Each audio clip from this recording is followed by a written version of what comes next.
FM 97.3MHz KBS 1라디오입니다. HLKA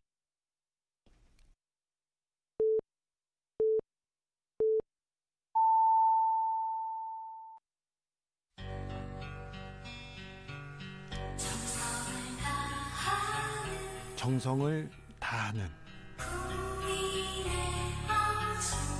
국민의 방송 KBS 주진우 라이브. 그냥 그렇다고요.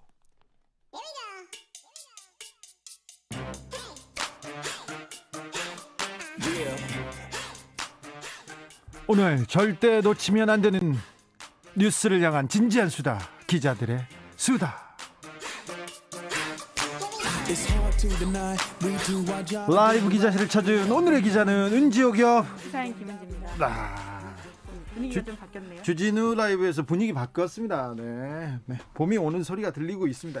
역시 그루브가 좋네, 좋아. 저는 좋은데 여러분은 어떠신지 모르겠습니다. 자, 5383님께서 다고리 살처분 치킨값 기사 나온 거 보고요, 몰인정하고 무심한 것이지요.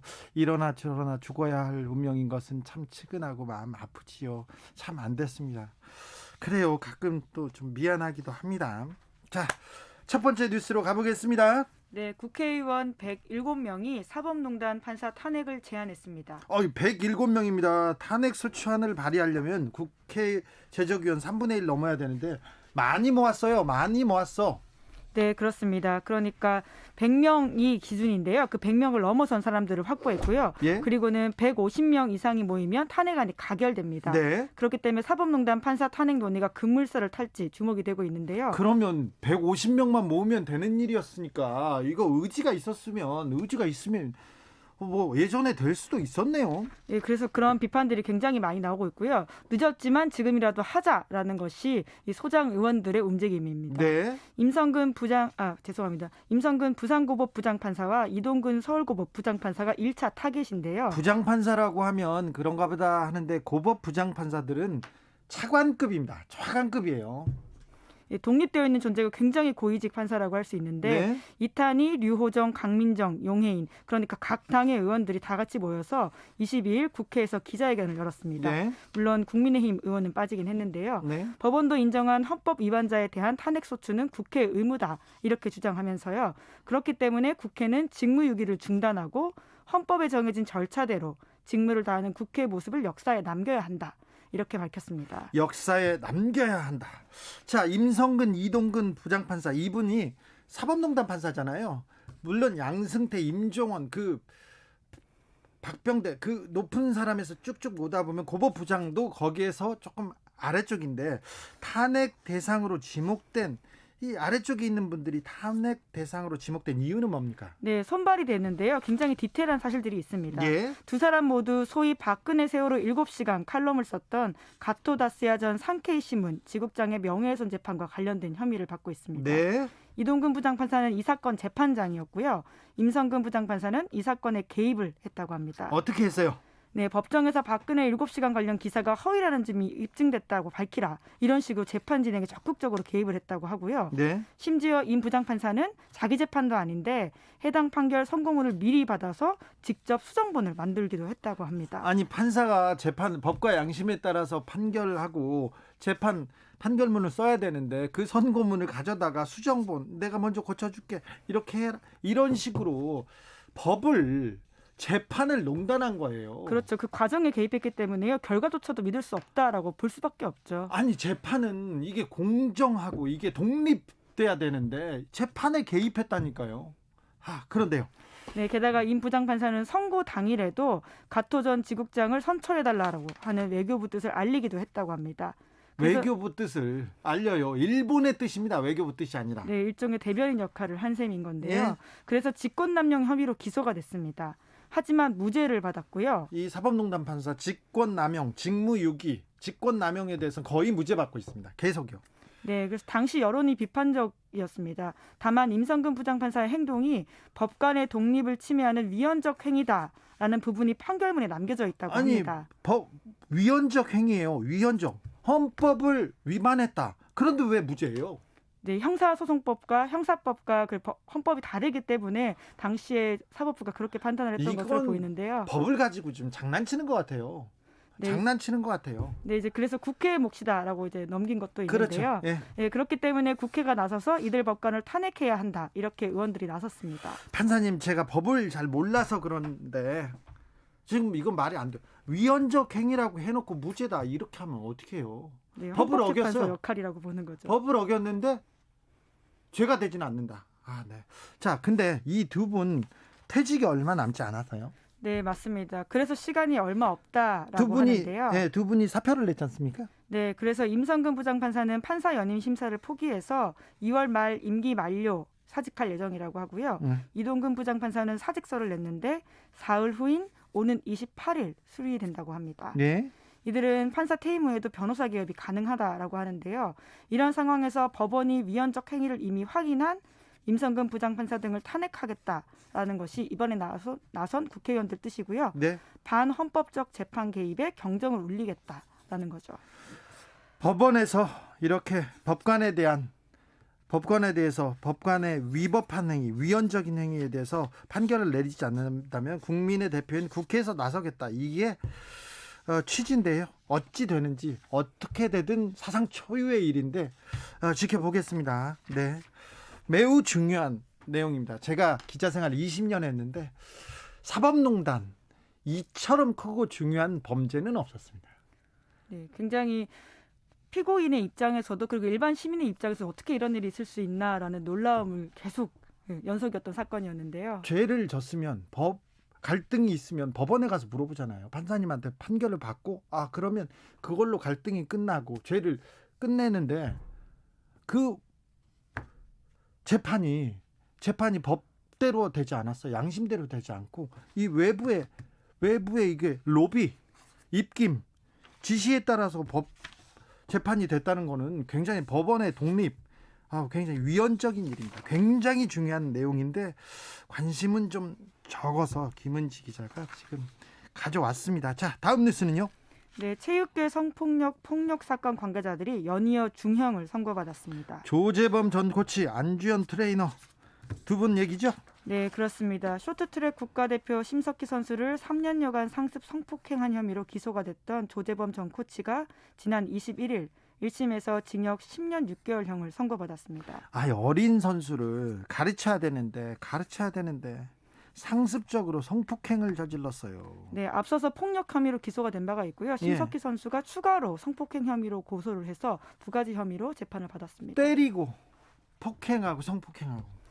네, 재판부가 조 씨가 수년간 위력으로 성범죄를 저지른 죄책이 무겁다 이렇게 판단했는데요. 무겁죠. 네, 지도자라는 우월적 지위를 앞세워서 선수를 상대로 자행한 성폭력 범죄에 엄벌을 처한 겁니다. 예. 스포츠 폭력과 인권 유린 범죄에 경종을 울렸다 이런 평가가 나오고 있는데요. 10년 6개월입니다. 10년 6개월이라고 중형이라고 지금 불만을 표한다고 하는데 이것도 저는 가볍다고 생각합니다. 네, 게다가 조재범 코치는 아직도 성폭행 사실은 부인하고 있습니다. 예. 그런 일이 없다 이렇게 주장을 하고 있는데요. 네. 반성의 기미가 없다라고 보이는 측면도 있습니다. 네. 그리고 22일 트레이너 안주현 씨는 1심에서 징역 8년을 선고받았는데 안주현 씨는 더 무섭더라고요. 네, 고 최숙현 선수 등 경주시청 트라이애슬론 팀 선수들에게 가혹행위를 한 혐의로 기소가 되었습니다. 예.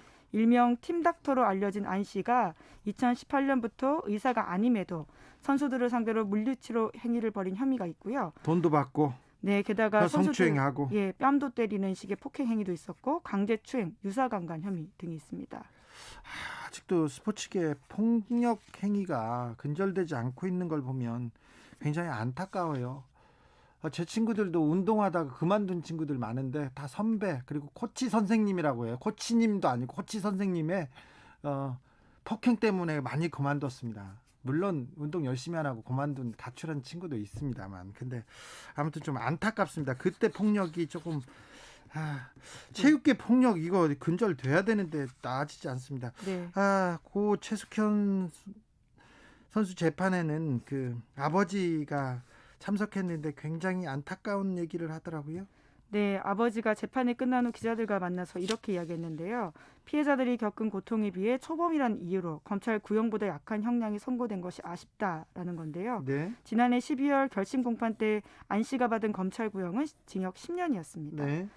또한 최숙현 선수에 대한 폭력 혐의 등으로 다른 사람들도 재판을 받고 있는데요. 그렇죠. 동료 선수, 선배, 뭐 감독도요. 네, 그렇습니다. 지난해 4월 달에 최숙현 선수가 이러한 폭력 피해를 당했다고 스포츠 인권센터에 신고한 바가 있는데요. 경찰과 체육회가 조사했지만 지지부진했습니다. 네. 그리고 2달 후에 최 선수가 안타까운 선택을 했는데요. 안 씨를 제외한 나머지 경주시청 감독 그리고 선배 선수들에 대한 선고는 원래 똑같은 날 예정되어 있었지만 변론이 제기되어서 미뤄졌다라고 합니다. 그 감독님하고 동료 선수 그리고 이 팀닥터라고 하는 트레이너죠. 예. 이분이 나와서 국회에 나가지고 사과할 수 없다 얘기했던 그 얼굴들이 그대로 기억이 납니다. 참 어떻게 그럴 수가 있는지. 동료가 그리고 한 사람이 죽었는데요. 목숨을 버렸는데도 심석희 선수가 용기를 내서 아무튼 체육계에서도 따라서 용기를 낸 사람들이 많았어요. 네, 그렇습니다. 그래서 정부와 대한체육회가 뒤늦게 체육계 성폭력 비위 근절 방안을 수립한다 이렇게 나선 바가 있는데요. 하지만 부족하다라는 비판들이 많았습니다. 왜냐하면 지금까지도 크게 달라진 게 없다라는 평가가 많기 때문인데요. 미봉책이다라는 거죠. 그때 제대로 스포츠 인권 조치가 취해졌다면 지난해 6월 가혹행위 끝에 스스로 목숨을 끊은 최숙현 선수 사건도 막을 수 있었을 텐데 계속 반복되고 있다라는 취지의 지적이 나오고 있고요. 그래서 체육계 폭력과 성폭력을 뿌리 뽑으려면 지도자 권력 중심의 침묵의 카르텔을 깨트리고 선수들에게 안전한 환경부터 만들어야 한다. 이런 지적이 나오고 있습니다. 최근에 대한체육회장을 비롯해서 각 종목의 회장들이 바뀌고 있는데 의지가 있는 분들이 회장이 되는지 좀 모르겠어요. 얼마 전에는 맥갑 폭행에 영화 베테랑의 주인공 그 재벌 회장이 다시 아이스하키 회장을 하려다가 그만두기는 했습니다만 좀 체육계의 자성 촉구해 봅니다. 자, 마지막으로 만나볼 뉴스는 어떤 내용입니까? 네, 검찰이 조선일보 기자에게 징역 6개월을 선고해달라고 재판부에 요청했습니다. 어떤 혐의입니까? 서울시청 사무실에 몰래 들어가서 휴대전화기로 문서를 찍다 들켜서 재판을 받고 있는 건데요. 기억납니다. 네, 지난 21일 서울중앙지법에서 결심 공판이 열렸습니다. 예. 검찰은 공공기관에 대한 합법, 상식적 취재는 보호돼야 하지만 불법적 취재에 대해서는 엄격히 책임을 물어서 취재 질서를 확립할 필요가 있다. 이렇게 주장하면서 구형 6개월을 선고해달라고 재판부에 요청했는데요. 서울시 출입하던 조선일보 기자였잖아요. 네, 맞습니다. 지난해 7월달 고 박원순 전 서울시장의 성추행 의혹과 관련해서 서울시청 본청 사무실에 몰래 들어가서 자료를 촬영한 혐의로 재판에 넘겨졌는데요. A씨는 법정에서 혐의를 모두 인정했다고 합니다. 범죄 사실을 깊이 뉘우치고 있고 일에 대한 욕심이 지나쳐 넘어서는 안 될 선을 넘었다. 이렇게 이야기를 했다고 하는데요.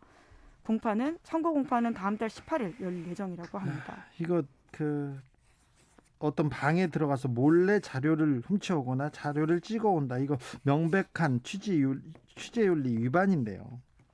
네, 한국기자협회 윤리강령 및 실천 요강을 보더라도 그러는데요. 사실 이렇게 어려운 조항을 들이대지 않더라도 상식적으로 틀렸다라는 것들 너무나 잘 알 수 있는 사실입니다. 네. 그래서 서울시 기자단에서도 조선일보를 제명했다라고 하는데요. 출입기자의 품위를 손상하는 행위를 한 경우에 따라서 1년 동안 출입 정지를 했다고 하는데 하지만 1년이 지난 후에는 또 일정 요건 갖춰서 재가입 신청을 할 수 있다고 하고요. 이때에도 출입기자단의 투표를 거쳐서 그 가부가 결정이 된다고 합니다. 1년 있다가 자기네들끼리 또 동의하고 그러겠죠. 기자들의 취재윤리 위반 사건들 좀 많아요. 지금 보도가 되지 않습니다. 기자들끼리는 그렇게 열심히 보도하지 않습니다. 기자들의 그 윤리 위반, 기자들의 범죄에 대해서는. 그런데 많습니다. 네, 그래도 이제 미디어를 취재하고 있는 환경과 미디어실을 취재하고 있는 미디어오늘이나 관련된 매체들이 또 보도를 하고 있긴 한데요. 저도 당장 이번 사건 보면서 떠올랐던 게 2012년 중앙일보 기자 사건이었습니다. 당시에 중앙일보 기자가 서울중앙지검 저축은행 합동수사단 사무실에 들어가서 수사 관련 문건을 훔친 바가 있는데요. 네. 당시에 건조물 침입 및 절도 혐의로 1심에서 징역 8개월 실형을 선고받고 법정 구속된 바가 있습니다. 그 전에도 국민일보 기자가 검찰청 검사 서류를 훔쳤다가 구속됐다가 풀려난 경우도 있어요. 네, 그리고 2018년 4월 달에도 드루킹 사건이 있었는데요. 네. 그 당시에 TV조선 기자도 논란을 일으킨 바가 있습니다. 경기도 파주의 한 출판사에 무단 침입해서 논란을 빚었는데요. 네. 당시에 TV조선 기자는 건물주로부터 관리 권한을 위임받았다라고 소개한 A씨와 함께 사무실로 들어가서 태블릿 PC 등을 들고 나왔다고 합니다. 네. 그 A씨는 절도 혐의로 구속이 됐는데 당시 TV조선 변명에 따르면 이러한데요. 그날 다음날 아침에 이 사실을 보고받고 기자에게 제자리 갖다 놓으라고 지시했고 보도에 이용한 게 전혀 없다. 이렇게 이야기했는데요. 그래서 해당 기자는 불구속 기검돼서 수사를 받았는데 검찰에서 불기소 처분했습니다. 불기소 처분했어요? 네, 그래서 그 당시에는 딱히 형사처벌을 받진 않았고요. 하지만 이 수사 과정에서 TV조선 기자가 출판사 내부에서 찍은 사진이 180장 넘게가 있는데 그걸 동료들에게 전송한 사실이 드러나기도 했습니다. 이런 내용이 있는데 또 불기소 처분했어요? 네, 그랬다고 합니다. 이상하죠. 조선일보나 TV조선이나 조선 계열사 이렇게 기자들에 대해서는 검찰이 굉장히 좀 관대합니다. 판사님들도 더 관대하고요. 그런 일들이 좀 있습니다. 네. 자, 기자들의 수다 지금까지 시사인 김은지 기자와 함께했습니다. 감사합니다. 네, 감사합니다. 정치 피로, 사건 사고로 인한 피로, 고달픈 일상에서 오는 피로. 오늘 시사하셨습니까? 경험해보세요. 들은 날과 안 들은 날의 차이. 여러분의 피로를 날려줄 저녁 한 끼 시사. 추진우 라이브.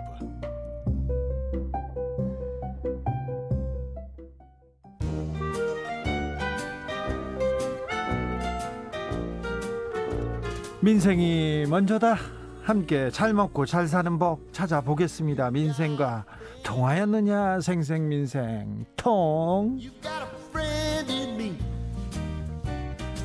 안진아 선아 민생생각 안진걸 민생경제연구소장 어서 오세요. 안녕하십니까. 네, 항상 열심히 뛰고 있어가지고 예. 안진걸 소장만 보면 든든합니다.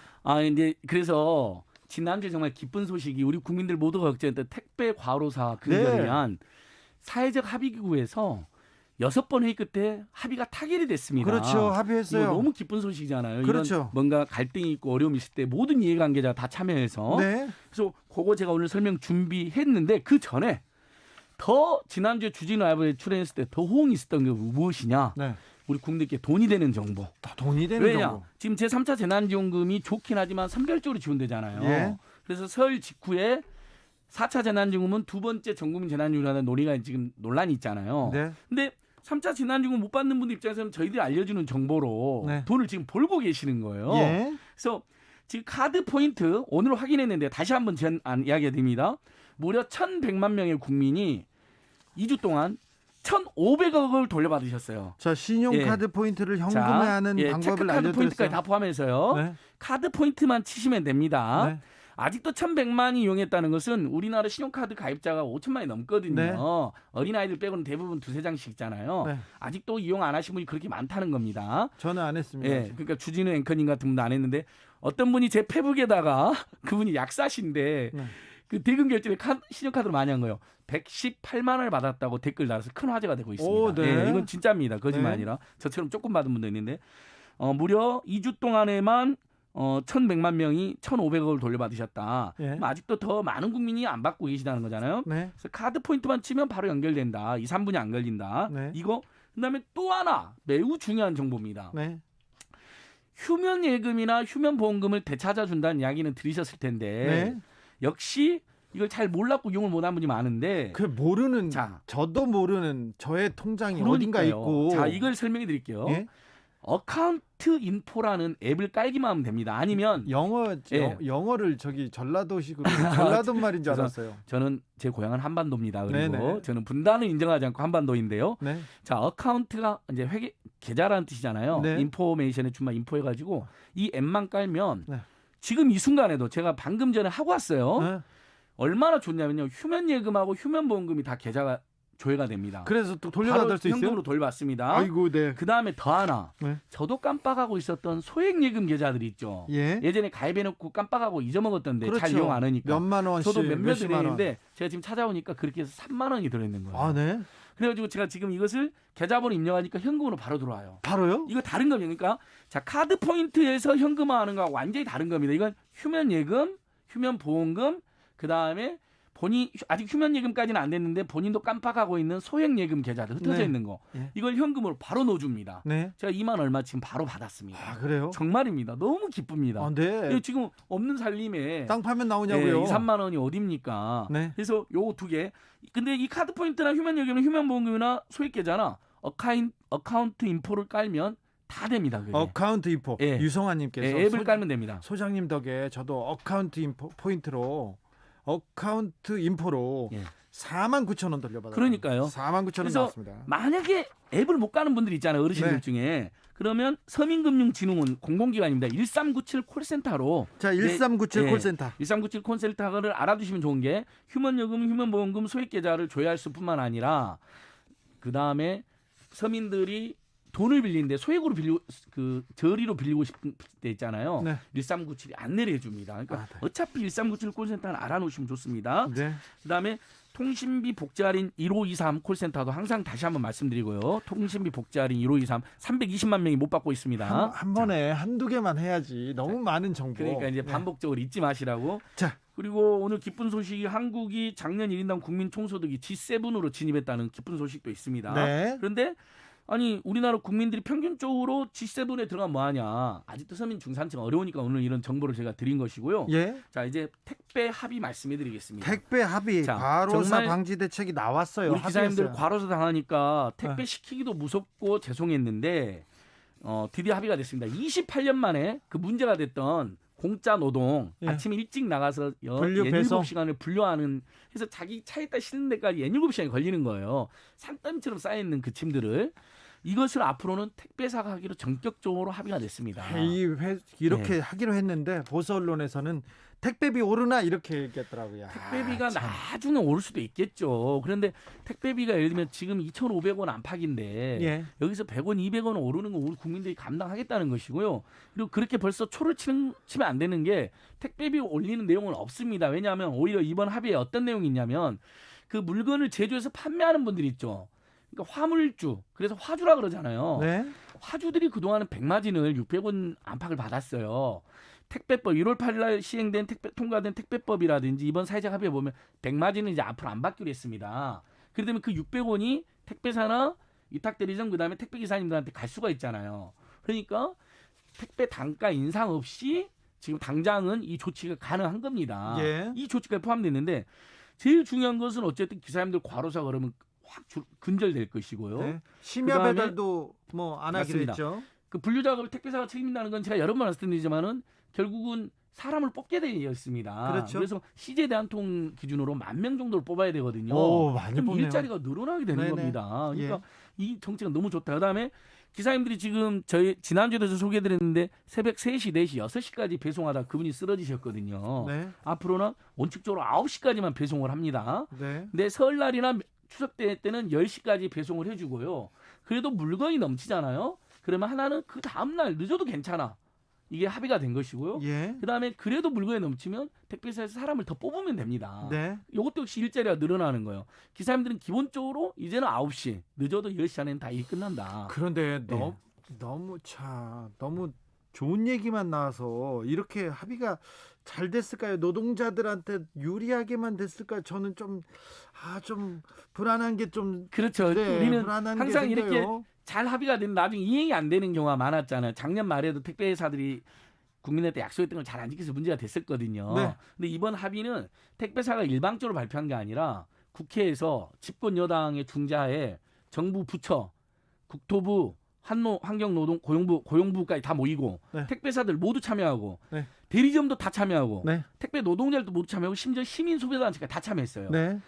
이해관계인이 모두 참여해서 합의를 했고 공정거래위원회가 이제 그건 표준계약서로 발표까지 하는 거 국토부랑. 네. 그러니까 표준계약서에도 이 내용이 들어가요. 예. 그러니까 이건 그리고 국민들 앞에서 언론들 앞에서 이렇게까지 발표했는데 이걸 이행 안 하면 이건 이행해야죠. 이건 정말 기업의 도리도 아니고 인간적으로도 해서도 안 되는 짓인 거죠. 인간도 뭐 그러려고 했죠. 예, 인간도 아니다라고 하려다가 네네. 그냥 우리 공영방송이 조금 더 그렇죠. 부드러운 표현을 쓰기로 했습니다. 자, 송호성님께서 안진걸 소장님 말 듣고 어카운트 앱 깔고 있는데 대기인이 무려 800명 가까이 됩니다. 지금 주진우 라이브 안 듣고 지금 안진걸 소장님 말 듣고 다 깔려고 하는 것 같아요. 예, 어카운트 인포 네. 정말 좋습니다. 깜짝 놀라면 들어가시면 이거 그러면 또 누가 운영하냐? 네.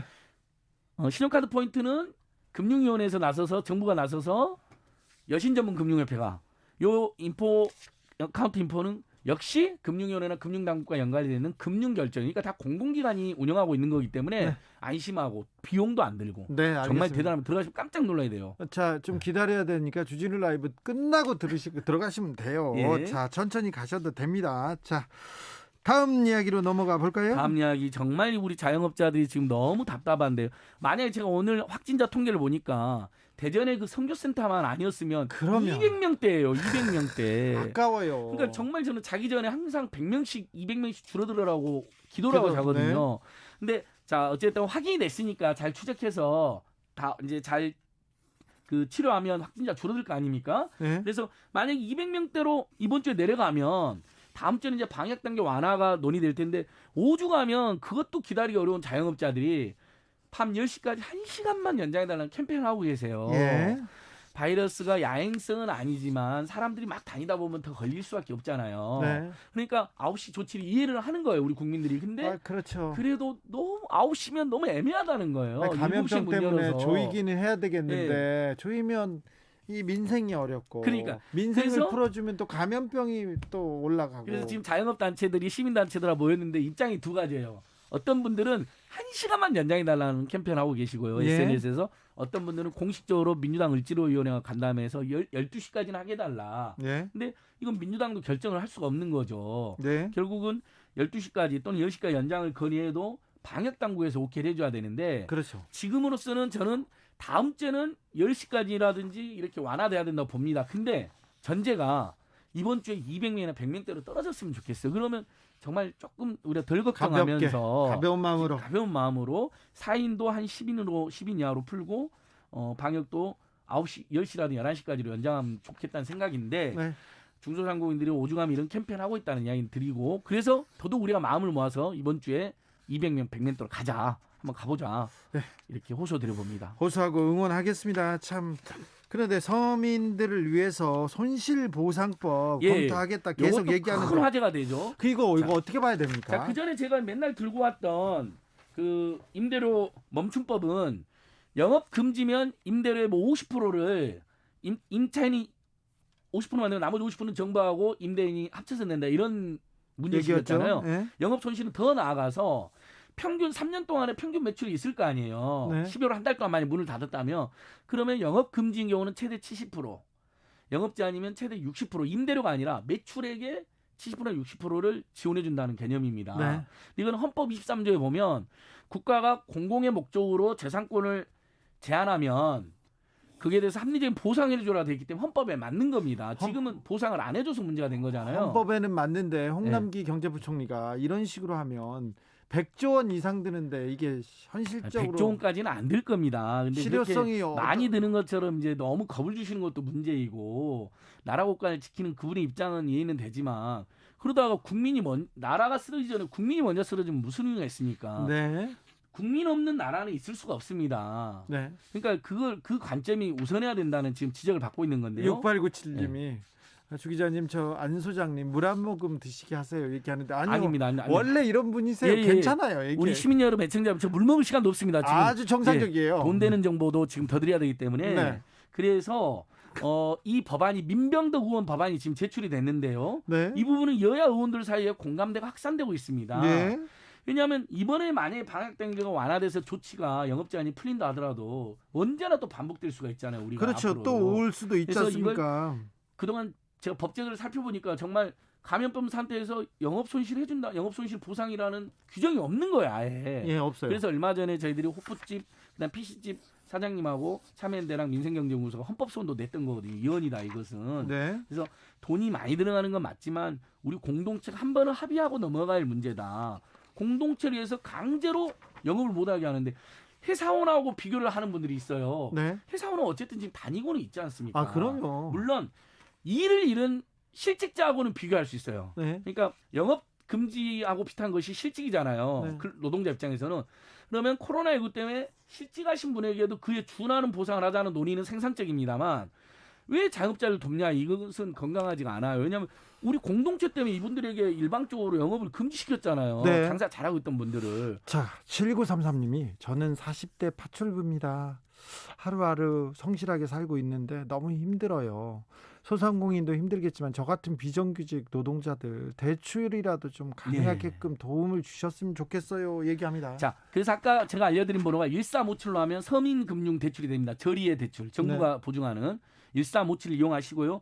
그래서 자영업자는 선별적으로 돕되 영업 손실 보상으로 저렇게 국민들이 사각지대가 발생하기 때문에 설날 직후에 전 국민 두 번째 재난지원금도 병행해야 되는 겁니다. 그래서 선별 지원과 보편 지원은 충돌하는 개념이 아니라 보완적인 개념이다. 예. 그래서 이재명 지사님과 홍남기 부총리님이 그걸로 부딪히고 있는데 저는 그 두 개가 다 필요하다고 봅니다. 그렇죠, 그렇죠. 예, 그렇게 갔으면 좋겠어요. 우리 사회가 이제는요. 네. 그리고 국민소득이 지금 1인당 G7에 진입했는데 방금 문자 주신 분처럼 아니 평균적으로 7등이면 뭐하냐. 서민, 빈민, 중산의 삶은 굉장히 지금 피폐해졌는데 그거에 대해서 정부가 답을 내놔야 되는 것이거든요. 네.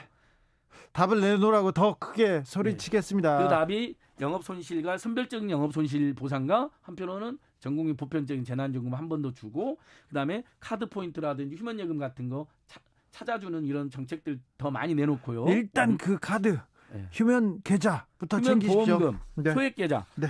어카운트 인포. 알겠습니다. 네, 오늘 밤에도 돈이 들어옵니다. 알겠습니다. 오늘 밤에도 돈이 들어온다는 생생민생 통안진걸 소장 함께했습니다. 감사합니다. 감사합니다. 교통정보 알아볼까요? 임초희 씨. 네, 이 시각 교통정보입니다. 주말에 여운이 남은 월요일 고속도로 퇴근길입니다. 서해안고속도로 서울 쪽으로 영광 2터널 부근인 생봉일교 1차로에서 난 사고, 처리 작업이 계속되고 있습니다. 주의 운행하시고요. 이후 정체는 빠르게 풀렸습니다. 일찍에서 금천 사이만 정체 남았고요. 경부고속도로는 오늘 양방면이 수도권에서만 퇴근길 정체 살펴지는데요. 서울 방면은 기흥 부근에서 수원, 판교 분기점, 양재 부근부터 반포까지 밀리고요. 반대 부산 쪽은 한남에서 양재, 신갈부터 수원까지 지나기 답답합니다.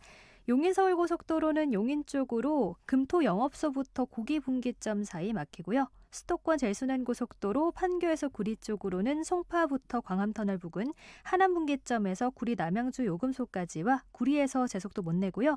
일산에서 판교 방향은 일산부터 김포 부근, 다시 김포 요금소에서 송내까지 길게 정체입니다. KBS 교통정보센터에서 임초희였습니다. 테이크아웃 시사 나왔습니다. 오늘도 하나 챙겨가세요. 주진우 라이브.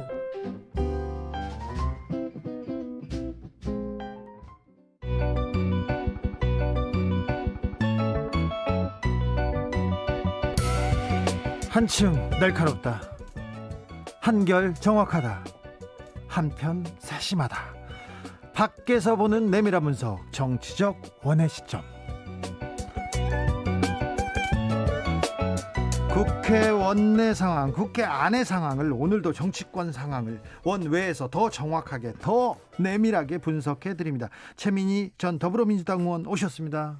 안녕하세요. 최민희입니다. 김연아 전 의원 국민의힘 비상대책위원 모셨습니다. 네, 안녕하십니까. 김연아입니다. 한 주 잘 보내셨어요? 네, 무슨 일로 바쁘셨어요, 김연아 의원께서는? 저는 뭐 이제 주말에 모처럼 좀 날씨가 따뜻했잖아요. 봄날 같았죠? 네, 그래서 창문 열어놓고 이불 빨래하고 청소하고 그러고 지냈습니다. 최민희 의원은 어떻게 지내셨어요? 저는 요즘 책 준비하는 게 있어서 네. 거기에 매달려 있습니다. 알겠어요. 자, 오늘 이 얘기 안 할 수 없네요. 참, 김종철 정의당 대표가 성추행 혐의로 직위 해제됐습니다. 이 소식 어떻게 보셨어요, 김연아 의원님? 되게 충격이었어요. 그렇죠. 네. 그런데 어쨌든 그래도 보통 이런 사건이 일어나면 가해자라고 불리는 분이 뭐 부인하거나 또 피해자에 대해서 뭐 피해자다움을 막 요구하는 이런 분위기가 있는데 네. 특히 이제 당대표니까 사실은 이제 위력에 의한 성추행으로 저희가 볼 수 있는데 어쨌든 자체 진상조사를 통해서 솔직하게 인정하신 점은 굉장히 좀 높이 사야 되지 않을까라는 생각이 들고요.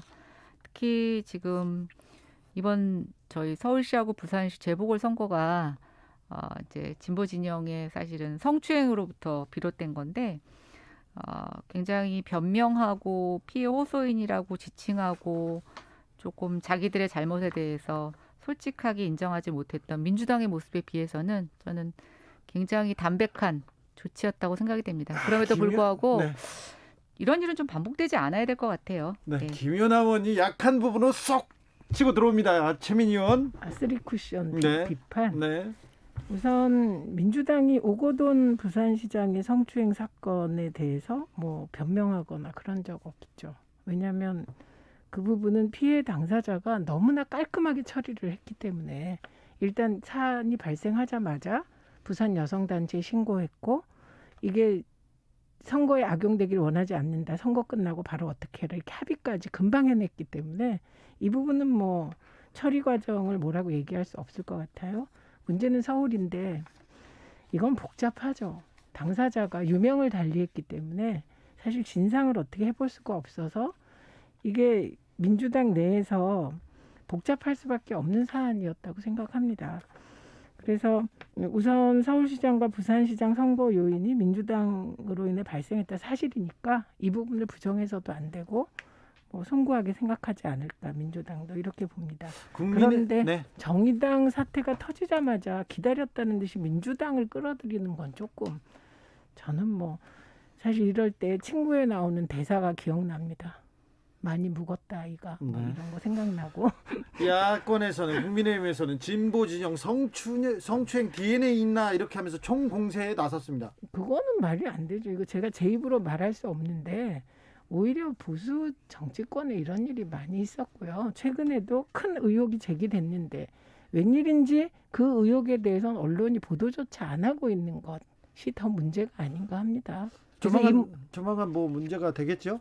저는 모르겠습니다. 말을 하긴 싫고 네. 그렇고 또 하나는 저는 이런 문제가 터졌을 때 정파적인 문제라기보다 네. 이게 성추행 문제들이잖아요. 네. 성과 관련된 이걸 자꾸 정파로 몰고 가면 오히려 더 복잡하고 시끄러워져서 과거가 다 드러나는 거잖아요. 네. 근데 이제 그렇기 때문에 이거는 깔끔하게 그 선에서 해결해야 된다. 예. 정의당은 늘 이 문제에 대해서 민감한데 정의당에서 발생했기 때문에 충격은 크죠. 예. 예, 그리고 이게 원내 당대표고 원내 의원 관계에서 벌어진 것이라 그러니까요. 네. 이것도 뭐 위계에 의한 것인지 저는 판단이 잘 안 되긴 합니다. 예. 그런데 깔끔하게 정리를 해나가야죠. 아직 끝난 건 아닌 것 같아요. 김연아 의원님. 저는 이제 뭐 아까 서울시의 박원순 시장 사건과 관련해서 복잡하다고 하셨는데 오늘 장혜연 의원이 그 입장을 표명한 글에서 좀 굉장히 의미 있는 글이 있어서 제가 좀 읽겠습니다. 어떤 여성이라도 성폭력의 피해자가 될 수 있다. 제가 현직 국회의원이라는 사실은 결코 제가 피해자가 될 수 없음을 의미하지 않았다라고 지적했고 이에 못지않게 중요한 사실이 있다. 바로 가해자다움도 존재하지 않는다는 것이다. 그가 아무리 이전까지 훌륭한 삶을 살아오거나 많은 이들로부터 존경받는 사람이라고 하더라도 예외는 없다라고 말했습니다. 저는 박원순 시장에 대해서 복잡하다고 얘기하시면 이 장혜연 의원이 지금 비판하고 있는 가해자다움에 사실은 딱 적합한 표현이라고 생각이 되고요. 어쨌든 지금의 상황에서 아마 오늘 민주당에 대해서 많은 분들이 더 정의당하고 비교해서 비판하는 이유는 뭐냐면 오늘 민주당 논평이 굉장히 엄중하게 대응해라라고 해서 단호하게 입장을 내놨는데 사실은 지금 서울시장 재보궐선거를 앞두고 민주당이 그동안 남인순 의원이라든가 또 피해자에 대해서 피해 호소인이라고 하고 또 미리 고소된 사실을 알려주고 유출한 과정에서 민주당이 보였던 굉장히 뭐랄까 그 여성운동을 했다고 하는 정치인들 출신이 좀 그렇게 답지 않은 행동 또 비겁하고 그것으로 인해서 피해자에게 2차, 3차 가해를 했던 그 행동에 비추어서 더 국민들이 비교가 되고 분노하셔서 저는 얘기하셨다고 생각이 돼요. 그리고 아까 장혜영 얘기처럼 누구나 다 예외가 될 수는 없습니다. 저는 뭐 그게 딱히 진보 진영, 보수 진영 이렇게 나눌 문제는 아니고요. 우리가 이러한 일들이 굉장히 빈번하게 일어나고 이제는 이런 것들이 숨겨지기보다는 피해자들이 적극적으로 이런 피해 사실을 드러내고 또 이것이 바뀌기를 바라는 이런 사회 풍토가 있는데요. 저는 이제 여야를 불문하고 또 지위고하를 막론하고 또 그 가해자가 어떠한 삶을 살았던지와 관계없이 이 부분에 대해서는 명명백백하게 잘못을 인정하고 피해자에 대해서 진심으로 정상으로 돌아올 수 있도록 회복될 수 있도록 돕는 일이 필요하다고 근데 생각합니다. 그 부분 동의해요. 뒷부분은. 근데 제가 복잡하다는 건 박원순 시장이 유명을 달리했기 때문에 복잡하다는 겁니다. 알겠어요. 예. 자, 알겠습니다. 다른 이슈로 넘어가겠습니다. 서울, 부산 재보궐선거 후끈 달아올랐는데요. 당 지지율이 지난주에 비해서 국민의힘이 부산에서 서울에서 약간 조금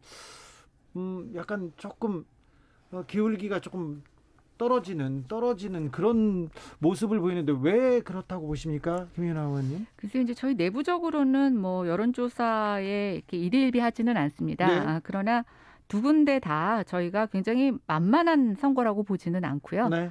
이제 최근에 부산시 같은 경우에는 이제 그 후보자들 간에 이제 본격적인 경선 모드에 들어가면서 서로 비난하는 모습 이런 것들이 이제 약간 지역 주민들에게 분열의 모습으로 보일 수 있다는 생각, 이런 것들이 좀 작용하는 것 같고요. 네. 아마 이제 본격적으로 그 민주당과 이제 이렇게 대결 레이스가 되면서 후보자가 또 윤곽을 나타내면서 저는 이제 그때서부터 본격적으로 국민들이 이제 지지하는 어떤 정당의 지지율이라든가 후보자에 대한 지지가 나타날 거라고 생각합니다. 최민희 의원, 왜 시장이 되겠다는 사람들은 시장을 찾습니까?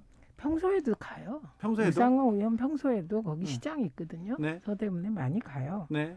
그리고 박영선 장관은 모르겠습니다. 요새는 장관이니까 네. 지역구를 안 돌아서 그럴지 모르는데 이게 언론인들이 잘 몰라서 이런 기사 나오는 거예요. 나경원 의원이 동작구에 네. 계시잖아요.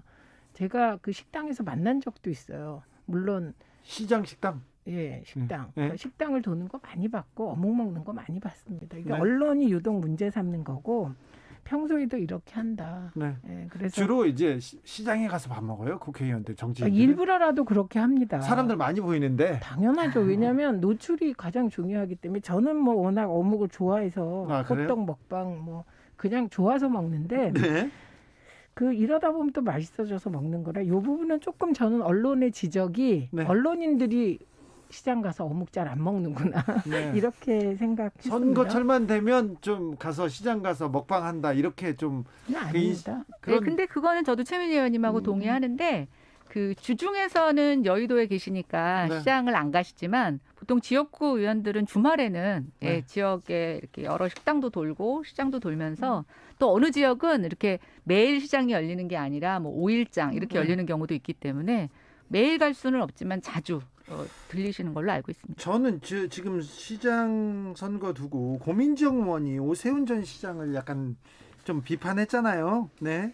비판받을 만하죠. 아니 그런데 이걸 가지고 지금 다 일어나서 고민정 의원을 또 비난하는 거는 뭡니까? 비판하는 거는? 이거는 고민정 의원도 정확한 얘기하면 비판받고 그렇게 비판하면서 크는 거니까. 아 그래요? 원래 그럴 만한가요? 정치인은 네. 언론에 많이 이름 나오면 좋은 거니까. 비판도 좋아하잖아요. 예, 그럼요. 그러니까 자기 부고만 아니면 다 좋다 뭐 이런 네. 얘기까지 있습니다. 그런데 사실 그래요?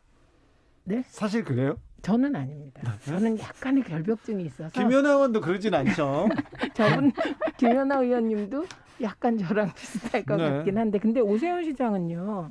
지난번에 서울시장 조건부 불출마 얘기도 했거든요. 네. 그 안철수 대표가 들어오면 불출마하겠다. 그러니까 이게 조건을 자꾸 다는 거는 그러니까 후배 정치인한테 이런 얘기 들을만 했습니다. 네. 그리고 오신환 의원이 여기에 참전한 것 또한 참전하니까 오신환이라는 이름 석자가 또 이렇게 우리 토론 주제까지 오르잖아요. 장사하는군요. 그게 정치인이 그럴 때도 있는 거죠. 아 그래요? 그렇게 보고 넘어갈까요? 네. 자, 소상공인 자영업자 지원을 둘러싼 설전 계속되고 있습니다. 특별히 여당 내에서 정세균 총리하고 홍남기 부총리가 한판 했다가 또 이재명 지사가 나왔다가 또 이낙연 지사가 다 나와서 니네들이 또 문제다 이렇게 또 가고 어떻게 보십니까, 김연아 의원님? 저는 여당은 안 보이고 네. 대권 후보들만 보여요. 아하, 네. 네, 그래서 지금 여당이라고 하면은 상황이 굉장히 심각하지 않습니까? 그렇죠. 그래서 뭐 안에서 내부적으로 치열한 논쟁을 할 수 있죠. 그러나 그 논쟁이 밖으로 드러날 때는 네. 정말 국민을 위한 게 뭔가, 소상공인들을 위한 게 뭔가, 또 가장 시급하게 할 수 있는 방법이 뭔가, 또 이래가 아니고 이게 지속 가능해야 되지 않겠습니까? 왜냐하면 지금 뭐 코로나가 잠시 잠잠해질 것 같더니만 또 변이 코로나 또 또 얘기도 나오고 나오고 있고 네. 또 지금 백신의 생산에도 좀 차질이 있으면서 우리보다 백신을 일찍 확보한 나라들도 접종에 차질을 빚고 있습니다. 네. 그러니까 저희는 조금 최악의 상황도 좀 대비를 해야 되는데 그런 걸로 치면 지금 이렇게 가불론방할 때가 아닌데 서울시장 선거도 아직 안 끝났는데 민주당에서는 벌써부터 대선 경쟁이다. 저는 약간 그런 느낌이 들어서 글쎄요. 좀 약간 좀 더 책임감 있는 네. 그런 여당의 모습이 좀 안 비쳐서 안타깝습니다. 아픈 부분을 탁 때리고 가네요. 별로 안 아픈데 네. 왜냐하면 3차 재난지원금이 지금 계획대로 네. 지급되어 가고 있습니다. 네. 그리고 이건 지금 4차 재난지원금 논쟁이기 때문에 네. 이 논쟁의 쟁점이 주자 안 주자 네. 이거면 약간 좀 걱정이 되는데 이건 주는 방식 주는 건 맞는데 그렇죠. 어떻게 줄까를 가지고 토론하는 거라 이건 대권 주자들이 이런 토론을 하는 것은 아름다운 장면이고 네. 또 김종인 비대위원장이 참전하신 것도 잘한 거다. 100조 원 확보해서 코로나 피해 지원하자 이렇게 얘기했는데 이거는 어떻게 보세요? 이것도 이 100조 원이 상징적인 거고 그러니까 네. 가능하면 재정적 뒷받침을 해가면서 하자는 거잖아요. 네. 그리고 이런 부분은 저는 다 필요한 토론을 하고 있다고 생각합니다. 근데 네. 홍남기 기재부 장관은 또 이런 역할을 하라고 기재부가 그렇죠. 있는 거거든요. 네, 네. 그러나 이제 거기서 쟁점은 있어요. 지금 우리는 가계부채는 심각한데 국가부채는 그보단 훨씬 더 심각하잖아요. 그러면 지금 가계부채가 이대로 두면 자영업자를 중심으로 더 늘어날 수 있잖아요. 그러니까 이럴 때 국가가 국민들이 계속 빚지게 놔두는 건 도리가 아니다. 이런 부분에 대해서는 다 동의하거든요. 네. 그렇기 때문에 이재명 지사와는 보편 지급과 선별 지급을 놓고 지금 논쟁이 벌어지고 홍남기 부총리는 재정 방식 그리고 법적 이게 제도와 방식을 놓고 또 토론하는 거기 때문에 이거는 여야가 좀 더 활발히 토론해서 결론을 빨리 냈으면 좋겠다 싶어요. 저는 입장이 조금 다른데요. 관점이 지금 약간 다르게 해석하시는 것 같아요. 재난지원금하고 지금 논의되고 있는 거는 손실 보상에 대한 네. 일종의 이제 보상금을 어떻게 줄 거냐라는 것입니다. 네. 그래서 저는 이것은 약간 앞에 얘기하신 거하고 논점이 다르다고 보고 있고요. 그다음에 이제 손실보상을 지금 법으로 규정하느냐 시행령으로 하느냐 또 김종인 대표 같은 경우에는 법 만들고 시행령 만들면 너무 복잡하니까 예. 대통령의 긴급 재정 명령을 통해서 좀 신속하게 하자라는 것 하나 그다음에 추가적으로 빚을 내는 것보다는 우리 또 집안도 그렇잖아요. 살림이 어려우면 씀씀이를 일단 줄입니다. 그렇잖아요. 그리고 빚을 지기 전에는 내부적으로 좀 씀씀이를 줄여서 줄일 수 있는 걸 하고 그래도 안 되면 빚을 지는데 네. 지금 우리 정부의 재정 운영하는 방법이 씀씀이를 줄이는 것보다 빚부터 먼저 내는 것을 좀 우려해서 지금 불필요하게 한 것들을 좀 재정 정리를 해서 100조를 만들자라는 얘기니까 좀 정부가 지금 집권 여당이 얘기하는 거하고 약간 결이 다르다고 보고 수 근데 있죠. 이건 이런 것 같아요. 재정을 만드는 방식은 세 가지밖에 없어요. 아끼거나 아껴서 전용하거나 찾아내거나 증세 아닙니다. 찾아내거나 빚내거나 지금으로서는 증세는 못해요. 못해요? 예, 지금은 못합니다. 지금은 왜냐하면 재보선 앞두고 어느 정당이 그래서 요 세 개인데 네. 아끼는 건 기재부 몫이에요. 그다음에 네. 찾아내는 건 국회의원들 몫이에요. 요거의 좋은 예가 언제냐면 이해찬 교육부 장관 시절에 왜 교사 정년을 낮췄잖아요. 그러면서 교사들을 명예퇴직 시켜야 되니까 돈이 필요했어요. 이때 이해찬 교육부 장관이 찾아낸 게 IMF 구조조정 때 빌려준 돈이 처음에는 이자가 18% 이렇게 되다 그게 나중에 이자율이 떨어져요. 정부가 부담해야 될 이자율이. 네. 그래서 이자율의 차익으로 3조를 찾아냅니다. 오. 그래서 이게 그때 구조조정 비용으로 쓰거든요. 저는 코로나19와 관련하여 지난해 재정 중에 불용액이 분명히 있을 것이다. 네. 왜냐하면 2008년에 MB정부 시절에 불용 예산이 21%였거든요. 예. 이런 걸 찾아내는 것도 기재부 역할이다. 이렇게 봅니다. 네. 그리고 최후의 수단으로 빚내자. 이거 동의하죠. 그래서 김종인 위원장도 아마 이걸 아실 거예요. 예. 경제 전문가시니까. 그래서 기재부와 함께 국회의원들이 좀 찾아내는 게 필요하지 않을까 합니다. 자, 넘어가 보겠습니다. 오늘 지금 이 시간에 박범계 법무부 장관 후보자 청문회가 국회에서 열리고 있습니다. 자, 어제 국민의힘에서는 어제 예비고사까지 봤어요. 먼저 자체적으로 청문회도 했다는데 김연아 의원님 어떻게 보십니까? 아니 지금 뭐 여당에서 참고인하고 증인을 아무도 채택 못하게 하니까 자, 사실은 청문회에서 야당의 역할이라고 하는 건 증인과 또 명백한 진실 규명을 위해서 많은 문제 제기와 그 해결 방법을 찾는 건데 뭐 저는 어제 그런 것의 일환으로서 미리 사전에 장애 청문회를 했다고 보고 있고요. 근데 저는 요즘 청문회 보면서 청문회에도 무슨 소용이 있나? 아무리 의혹이 나와도 나중에 사실은 그것 때문에 다시 장관을 그만두는 한이 있더라도 대통령께서 임명 강행하시고 여당에서는 청문 보고서를 채택해서 밀어붙이시는데 또 지금은 뭐 숫자도 가반이 넘어가니까 저희가 수로도 어떻게 막을 수가 없다 보니까 청문회를 보면서 사실은 좀 많이 힘이 빠지는데요.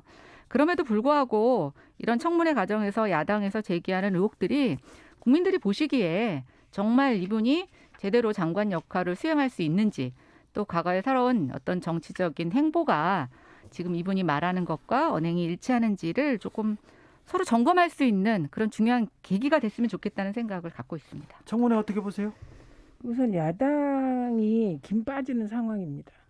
야당이? 그런데 야당이 의석수가 작아서 김이 빠진다고만 하면 국정농단과 탄핵은 있을 수 없었죠. 그때는 민주당이 120석밖에 안 됐거든요. 네. 그러니까 중요한 건 뭐냐면 여당이 버티지 못할 만큼 확실한 근거로 증인 요청을 하면 안 받을 도리가 없는 겁니다. 그런데 예를 들면 야당이 주장하는 증인 중에 김모 변호사가 있습니다. 네. 근데 이분 사건은 박범계 내정자가 이미 검찰에서 조사했습니다. 조사 안 받았다고 하던데 검찰에서 조사 받았어요. 재판까지 끝나지 않았습니까? 그거는 김모 변호사가 재판받은 거고. 네. 검찰이 불기소하니까 이 김모 변호사 쪽에서 고검에 이제 재정 신청을 해요. 그래서 고검에서 또 기각해요. 그러니까 네. 이걸 법원에 재정 신청을 했는데 법원이 기각한 거거든요. 네. 그런데 이런 거를 계속 증인 요청을 하면 이건 안 받게 되죠, 여당은. 왜냐하면 다 끝난 걸 정쟁화하려고 하는구나, 이런 식으로. 그래서 저도 야당을 해봤습니다만 확실한 근거를 가지고 증인 요청하면 안 받을 도리가 없는데 그런 근거가 좀 약해 보였습니다. 그다음에 또 하나는 저는 이상한 장면은 패스트트랙과 관련하여서는 그 자리에 앉아 계신 많은 여야 의원들이 기소됐거든요. 그런데 그 패스트트랙과 관련해서 내정자를 공격하면 이상하게 보인다는 거예요. 그 부분은. 그리고 일부에서는 패스트트랙 관련하여 그 일괄해서 없애자는 주장을 하는 분도 있었다는 거죠. 그다음에 재산 미등록은 잘못한 거죠. 그런데 재산 미등록하신 의원이 그 얘기를 하니까 또 그것도 조금 이상하더라고요. 조수진 의원이 재산 누락했다고 계속 공격하는데 조수진 의원도 이 부분 가지고 재판받는다 이 얘기하시는 거죠? 근데 저는 그 누군가 이름을 얘기하는 건 좀. 그래요? 네.